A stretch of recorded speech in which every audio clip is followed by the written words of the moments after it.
Today on the Morning Edition, many evacuees from former Typhoon Halong are still in mass shelters. Find out how the state is working with the Red Cross to get families into safer, more comfortable housing before winter takes hold.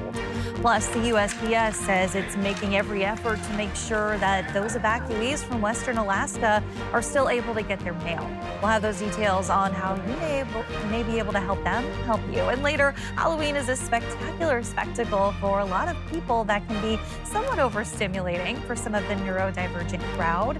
We'll introduce you to one Halloween decorator who goes out of his way to ensure everyone is welcome at his haunted attractions as the Morning Edition starts now. Good Tuesday morning, everyone. Thanks for waking up with us today.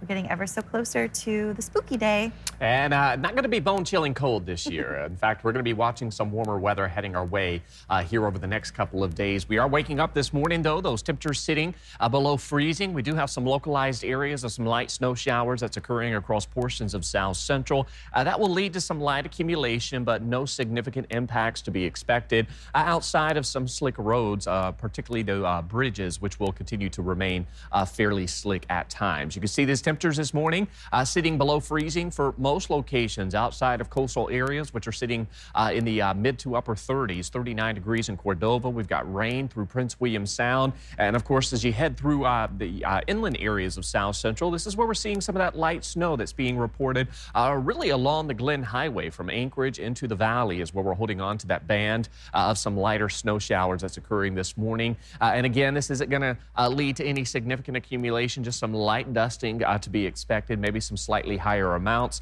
As that pulls off towards the northwest, we are going to see some drier conditions returning. But as you get out on the roadways this morning, you will encounter some of that light flurries across portions of South Central.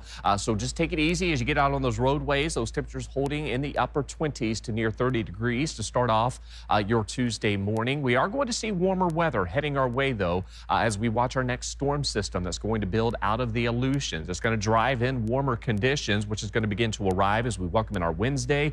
You can see those temperatures topping back out near 40 degrees Thursday, Friday, and on into the weekend. We're talking about highs sitting in the low to mid 40s. We'll also see a chance for rain, maybe some localized areas of wintry mix as we welcome in our Wednesday and Thursday across South Central. Best chance for any snow accumulation will be some of those higher elevations, but we are seeing some warmer weather by week's end. I'll have more on that in that 7-day forecast coming up. 2 weeks after Typhoon Halong ravaged Western Alaska, hundreds of evacuees are still waiting for a place to call home. With over 300 people in shelters, the focus is shifting to getting more people into comfortable accommodations. Justin Madsen spoke with officials about what the process of moving people into those accommodations looks like. It's the latest transition for those displaced by ex-Typhoon Halong. It's just getting everything packed, getting it into the vans or into the trucks, and then getting unloaded once they get to their new space. A new space where residents can resume some sort of normalcy. The priority right now is to get those shelter locations where everyone's kind of living in one big room together, sleeping on cots, to get them into the non-congregate shelters. Thankfully, the state has really kind of taken the lead on finding those what we would call non-congregate shelters. That's just basically not big, wide sleeping areas. These new accommodations are temporary as the state races to repair villages left in ruin. Our goal is to get people back into their homes before things really freeze up. As the community continues to rally around everyone affected. The help certainly doesn't stop there. The American Red Cross is with these people from Western Alaska until they no longer need us. As long as that takes, we will be there for them, including, up until the last resident is moved out of the shelter. Justin Madsen, Alaska's news source. Team Rubicon, the organization powering the donation efforts for evacuees, has been working nonstop. But despite the incredible outpouring of support, the need for certain items remains critical. Team Rubicon says they need everything that you see here, including traditional crafting supplies, winter boots, hats, gloves and pillows and hygiene products. The organization is accepting only new items, all of which can be dropped off at the donation center at 1120 East First Avenue. It's open from 9 to 4, 7 days a week. Team Rubicon also asks that all water and food items be delivered to the Food Bank of Alaska. One of the big ones is luggage. We need luggage, even duffel bags, mattresses, air mattresses, mattress pads, both for to use on cots and to use on floors when people are transitioning into separate living facilities. Some of them are living with, extended families here, sleeping on floors and such, so they could really use some mattress pads in addition to the mattress. A group of teachers in Kipnuk sparked a rescue mission that saved more than 100 pets. Those dogs continue to arrive in Anchorage, where Animal Control hopes to reunite them with their owners. Joe Allgood spoke with one of those teachers about the ongoing efforts. It was something that I could do. Jackie Lang was one of several teachers who stayed behind to save as many dogs as she could. When a little girl told her about seeing her dog drown, she felt the need to do something. And that just broke my heart, seeing that from a little kid, they're going through so much. And then, she shouldn't have ever had to see that. In a few extreme cases, before a better option was presented, Lang said a few owners chose to euthanize their dogs. That they did make that difficult decision because the alternative would have been for them to, a lot of these house dogs, especially, they couldn't have survived outside. So Lang and the others stayed, and over the course of a couple days, we sent, the random dogs with whoever else came out to visit that happened to be standing close enough to me that I could pawn a dog off on them. Even including Senator Murkowski and Governor Dunleavy. So I'm covered in mud. The governor comes up and is you're the one with the dogs. I'm holding a dog. I'm yeah. One National Guardsman she met left with more cargo than he probably expected. I ran out to this guy with his backpack and I said, "Can you take this?" He goes, "Is there a dog in there?" I said, "There's 7. The rescuers passed along identification in any way possible, sometimes even creating duct tape collars. That information proving crucial. Of course, they're marked if they do have owners that are known and identified. And then the ones that aren't identified yet, we're posting on Facebook and really just trying to push it out in any way we possibly can to get as many eyes as possible on these animals. Losing count along the way, Lang estimated they saved over 100 dogs, which the shelter in Bethel almost couldn't believe. They were kind of baffled because they said, "We didn't think there were that many dogs in the village." And I was well, this is a village of 800 people. There were a lot of dogs here. Joe Allgood, Alaska's news source.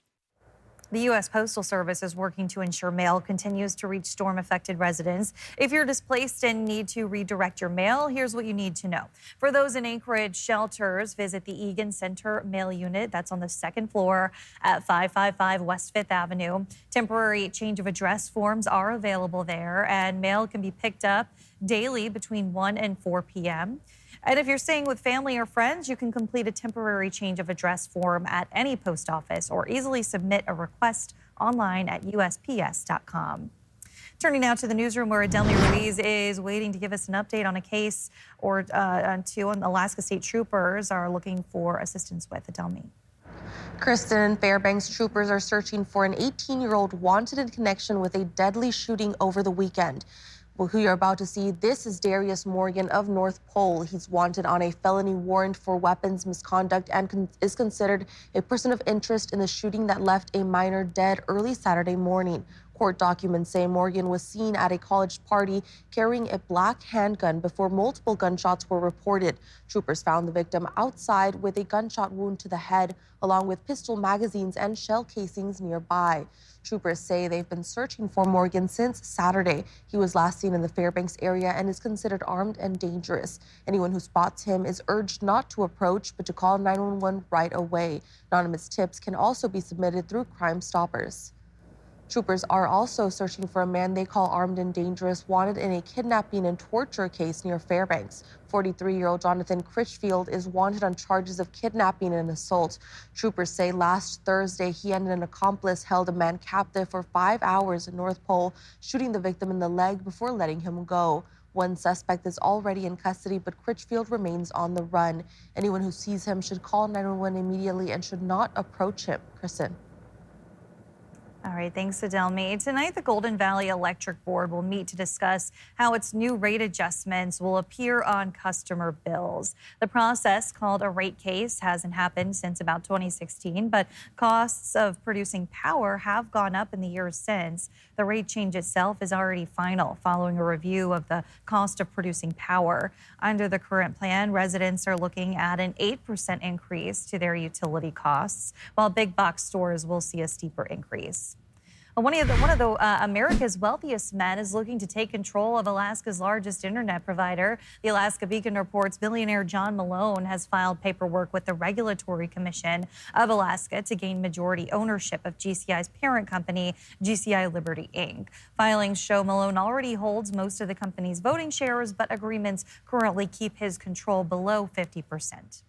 After the break, pushing the limits of construction technology in Nome, researchers from the University of Alaska Fairbanks are solving building challenges in rural Alaska areas in inventive and creative ways. Details ahead. Some light snow showers possible this morning across portions of South Central. I'll have more on that and warmer weather heading our way. But first, sunrise, 9:17 in Anchorage, 8:04 in Juneau. Your full forecast is next. We love getting viewer photos and video from around the state. And as the temperatures drop, it's not just humans getting ready for winter. Yeah, take a look. Here's what looks like a happy harbor sill enjoying a swim. This was video sent in by Don. And now to Woman's Bay on the east side of Kodiak, about 20 minutes from the city. Gary sent us this great shot of a mama and her cubs bulking up for the long winter ahead.